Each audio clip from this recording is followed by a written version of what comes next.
Bonjour, je suis Emmanuel, je vis avec ma compagne à Saint-Gratien depuis 6 ans et nous avons 3 enfants et nous participons au défi Famille Zéro Déchet.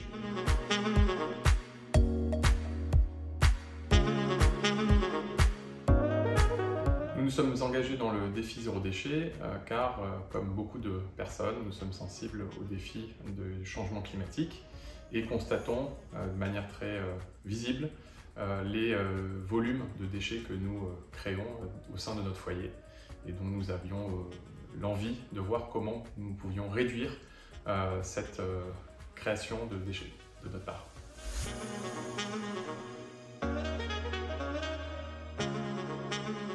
Ce défi nous a permis de prendre conscience des valeurs, des grandes masses que nous créons via notre consommation, notre foyer. Nous avons pris conscience du coup que par exemple environ une demi-tonne de déchets par an sortaient de notre foyer, sans compter bien sûr toutes les émissions de déchets à l'extérieur, à la cantine des enfants, à la cantine du bureau. Donc maintenant qu'on a effectivement pu mesurer concrètement l'enjeu, on va pouvoir travailler dessus.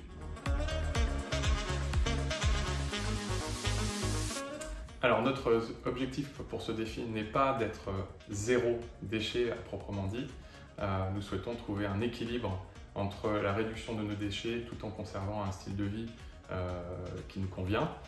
Donc notre objectif c'est plutôt de réduire d'environ 30% et notamment tout ce qui est non recyclable et aussi recyclable, ces deux-là, sachant que la partie compost on le fait déjà et le verre ça se recycle bien. Donc on va vraiment travailler sur la poubelle marron et la poubelle jaune. Aujourd'hui, dans le cadre du défi Famille Zéro Déchet, je vais vous présenter 3 recettes de produits faits maison, à la fois pour l'entretien de la maison et pour l'hygiène corporelle. Ce sont des produits qui sont économiques et écologiques et j'espère qu'ils vous inspireront. Donc nous allons commencer par la recette du déodorant. C'est un déodorant qui a l'avantage d'être facile à faire et qui présente normalement, si tout va bien, assez peu d'allergies. En tout cas pour moi qui avait des allergies avec les produits industriels, ça a résolu ce problème. Donc on a besoin juste de 3 ingrédients. Donc le premier ingrédient c'est de l'huile de coco bio. De l'huile de coco bio que nous allons faire fondre au bain-marie. Donc là j'ai déjà versé de l'eau bouillante et je vais verser donc l'huile de coco dans sa version solide. Il suffit de choisir votre contenant final et d'y glisser les 3 ingrédients. Donc pour l'huile de coco, on va essayer de remplir par exemple à 2/3 du contenant final. Donc là ça devrait être suffisant pour les 2/3. Attention de ne pas se brûler. Donc là on commence à avoir une bonne consistance. Ok, donc on avait mis 2/3 du contenant final avec de l'huile de coco qui a désormais fondu. Et maintenant on va mettre la même quantité exactement de bicarbonate de soude. Donc c'est du bicarbonate alimentaire que je prends, la précision est importante puisqu'il y a 2 types de bicarbonate de soude. Vous avez du non alimentaire au rayon entretien de la maison et vous avez de l'alimentaire. Celui qui est alimentaire est plus fin et donc est plus adapté à cette recette puisque vous auriez moins de rugosité lorsque vous passerez le déodorant sous vos aisselles par exemple. Et en plus il a le mérite d'être moins cher, donc encore une fois on allie le pratique, l'écologique et l'économique. Donc la farine de maïs va se dissoudre là aussi. Donc c'est à vous de voir au niveau des quantités en fonction de votre contenant.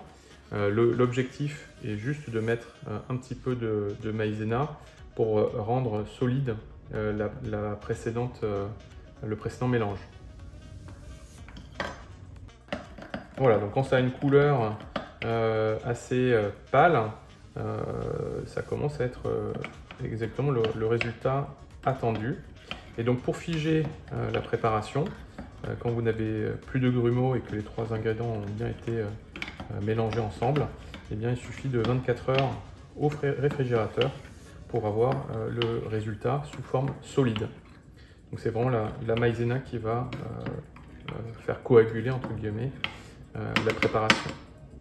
Donc une fois que vous avez nettoyé un petit peu votre bocal et que vous l'avez mis au réfrigérateur pendant 24 heures, le résultat final sera exactement la même préparation, mais dans sa version solide.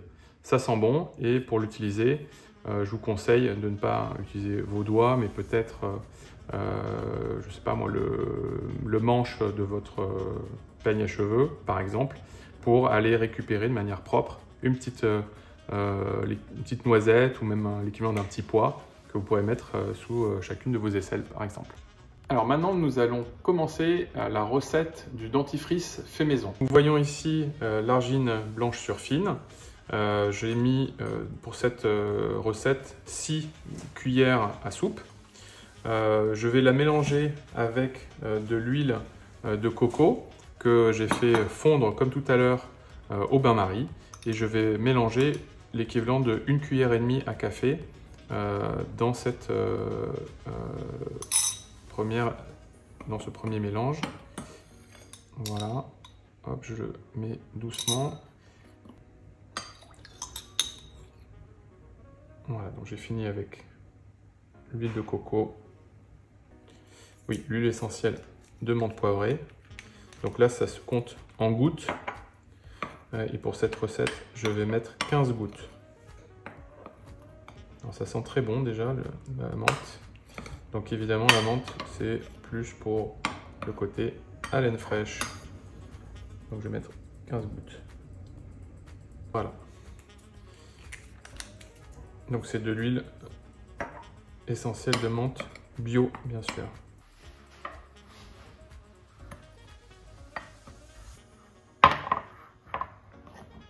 Donc il faut rajouter un petit peu d'eau de manière progressive pour que vous n'en mettiez pas trop.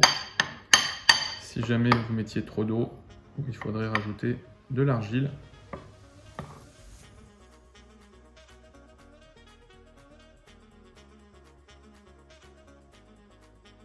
Donc maintenant, l'enjeu, ça va être de faire entrer notre nouveau dentifrice dans un contenant. Moi, j'ai pris un contenant plastique parce que du coup, on peut presser dessus, avec évidemment un embout qui permette, dans le même esprit que le dentifrice industriel, de faire glisser la bonne dose sur sa brosse à dents. Voilà. Alors maintenant, nous allons faire la troisième recette, qui est un produit 2 en 1. Ça part d'un ingrédient que tout le monde n'a pas, mais si vous avez une cheminée, vous avez forcément de la cendre. Et cette recette, elle va nous permettre de faire d'un côté une lessive pour le linge, et de l'autre un produit récuré pour nettoyer la vitre de votre cheminée si vous avez un insert. Alors, on va commencer par prendre la cendre que vous avez récoltée directement dans votre cheminée. Cette cendre, elle peut être mélangée à des bouts de charbon qui n'ont pas complètement été consumés, ou par exemple à des agrafes métalliques si vous avez fait brûler une cagette. Donc pour cette raison-là, on va devoir tamiser avec un chinois, par exemple, cette cendre. Alors 3 avertissements. Là pour la démonstration, je n'utilise pas de gants. La cendre, normalement, elle peut être assez corrosive, notamment lorsqu'elle est mélangée avec de l'eau. Donc on vous recommande de le faire normalement avec des gants. Deuxième recommandation, la cendre étant tellement fine qu'elle risque de s'évaporer et de vous mettre de la saleté partout. Et du coup, on vous recommande aussi de le faire dehors. Aujourd'hui, il y a trop de vent, donc on va faire la démonstration en intérieur. Et alors, du coup, troisième recommandation, de mettre un masque si jamais vous le faites à l'intérieur. Ok, donc on va commencer par verser le plus doucement possible la cendre pour limiter les évaporations de microparticules. Voilà, donc on voit qu'on récupère quand même pas mal de gros éléments. Et de l'autre côté, on a une cendre super fine. Donc on va mélanger l'eau avec la cendre qui a été filtrée, de manière à avoir une composition très homogène. Alors on y va doucement, parce que la cendre s'évapore. Encore une fois, ce qui s'évapore, ce n'est pas bon pour les poumons. Ce mélange va permettre à la cendre qui contient de la potasse, de faire passer la potasse dans l'eau. D'où la nécessité de bien mélanger. Une fois que on a bien mélangé, on va pouvoir laisser décanter pendant au moins 24 heures la concoction. Mais pour que vous puissiez vous rendre compte de ce qui se passe, j'en ai versé aussi hier soir dans un petit bocal. Et donc on voit que ce qui se passe, c'est que vous avez la partie liquide ici, jaunâtre, qui surnage et avec des résidus de cendre qui se retrouvent au fond. Et là, on a les deux produits de la recette. Ici, vous avez la future lessive pour votre linge et là, vous avez votre future crème à récurer pour votre vitre à insert. Donc, on va essayer de filtrer la partie supérieure à l'aide d'un petit filtre à thé ou un filtre à café, donc ça marche très bien. Ou alors, alternativement, pour être plus zéro déchet, d'une vieille serviette, un vieux torchon. Ça doit pouvoir faire l'affaire. Mais là, pour la démonstration, c'est vrai que ça sera plus parlant avec ce filtre à thé, qui est en papier, je précise. Donc là, je vais verser uniquement la partie supérieure. Je vais m'arrêter avant la fin pour ne pas avoir la crème à récurer dans le filtre.